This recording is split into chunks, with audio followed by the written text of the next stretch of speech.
The quiet weight of truth. Lucy didn't go back to the house straight away. She stayed near the lake, sitting on the cold ground, her hands resting in her lap. The wind moved gently through her hair, but she didn't notice it anymore. Her mind was too full. She replayed every moment from the last 2 days. Every look, every word, every silence. Edward's calm voice. Daniel's quiet eyes. 2 different worlds. And she stood in the middle of them. "I didn't come here for this," she whispered. She had come for something simple. A visit, a few new faces, maybe a little joy. But now nothing felt simple. Footsteps came from behind her again, but this time they were light and familiar. Lucy? It was Anna. Lucy didn't turn at first. "I thought I'd find you here," Anna said softly as she walked closer. Lucy gave a small smile, but it didn't reach her eyes. "I didn't want to talk," she said.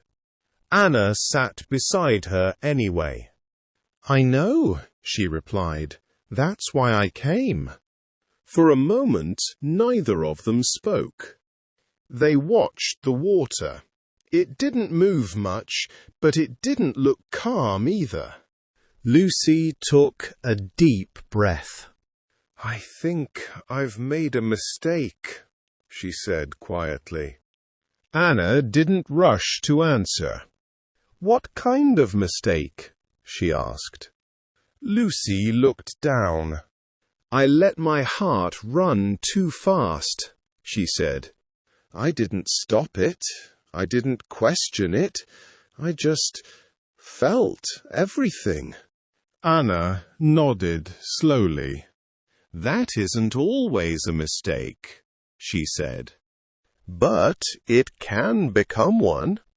Lucy turned to her, her voice softer now. "I don't know what's real anymore," she said. "With Edward, I feel safe. I know what to expect. I can breathe." She paused. "But with Daniel, I don't understand anything, and still I can't walk away." Anna looked at her sister carefully. "That's exactly why you should be careful," she said. Lucy's eyes filled with frustration. "But what if this feeling means something?" she asked. "What if I'm supposed to follow it?" Anna didn't answer immediately. Instead, she picked up a small stone and threw it gently into the lake. The water moved in slow circles. "Not every strong feeling is a sign," she said quietly. "Sometimes it's just a storm inside you." Lucy didn't like that answer, but she couldn't say it was wrong. The man who doesn't speak enough. That afternoon, Lucy tried to act normal. She sat with Mrs. Hart in the sitting room. She listened. She smiled when she needed to. She even laughed once or twice. But inside, she felt distant.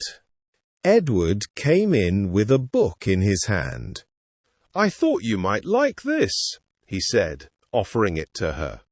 Lucy looked at it. It was simple. Soft cover. A story about ordinary life. "Thank you," she said. He sat across from her. "You've been quiet today," he said gently. Lucy forced a small smile. "I'm just tired," she replied. Edward didn't push. He never did. "That's all right," he said. You don't always have to be full of energy. Lucy looked at him. That was the thing about Edward. He didn't ask for more than she could give. He didn't try to read her thoughts. He didn't make her feel unsure. And yet, something was missing.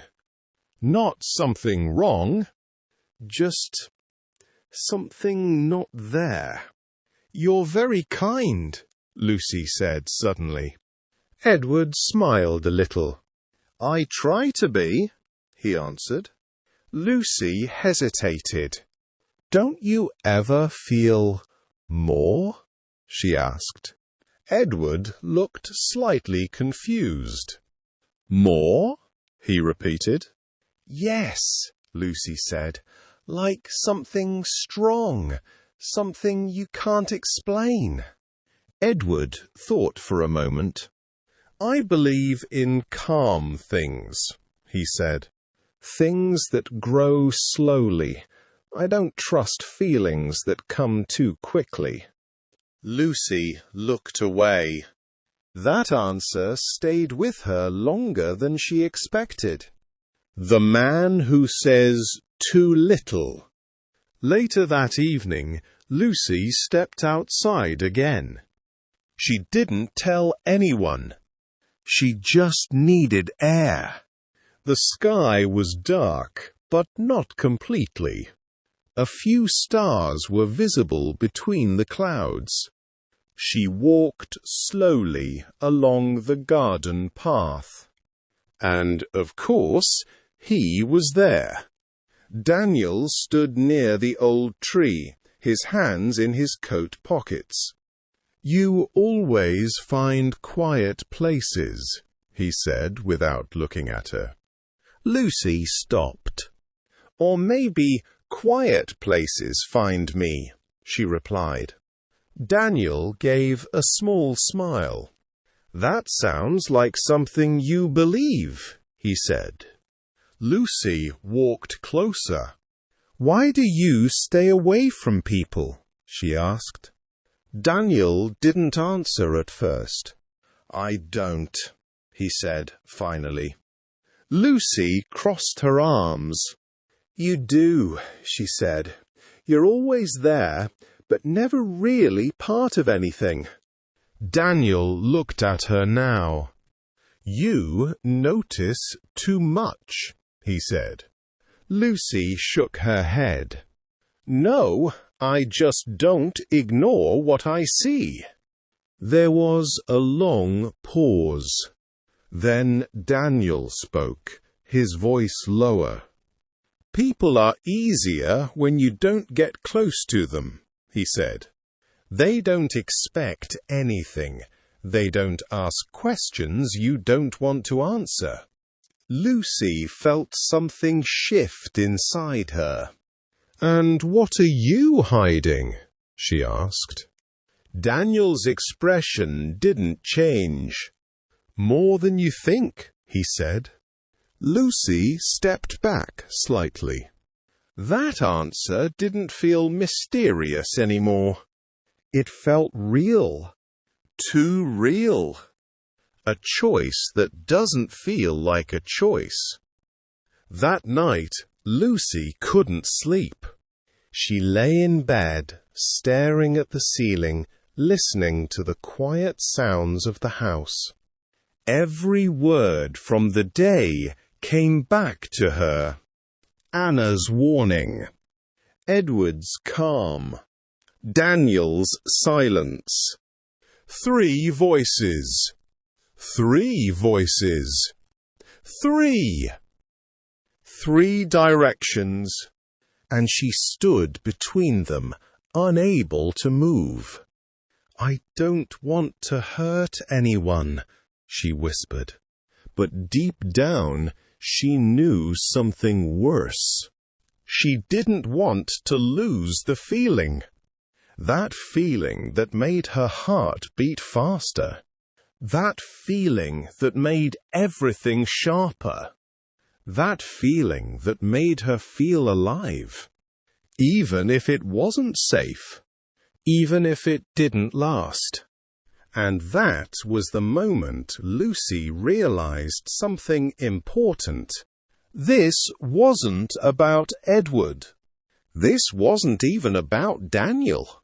This was about her. About what she wanted. About what she was willing to risk. And for the first time, she was afraid not of losing someone else, but of losing herself. The morning after silence. The next morning, Lucy didn't speak much. Anna watched her carefully, but she didn't push. She knew Lucy needed time. But time doesn't always bring answers. Sometimes it just makes the question louder. At breakfast, Edward smiled at Lucy, but she couldn't smile back the same way. Daniel didn't come at all. And somehow that absence felt heavier than his presence. Mrs. Hart spoke about small things. The weather. The journey home. Plans for the next week. Normal things. Safe things. Lucy listened, but she wasn't really there. Her world had changed. Not outside. Inside. And once that happens, there's no easy way back.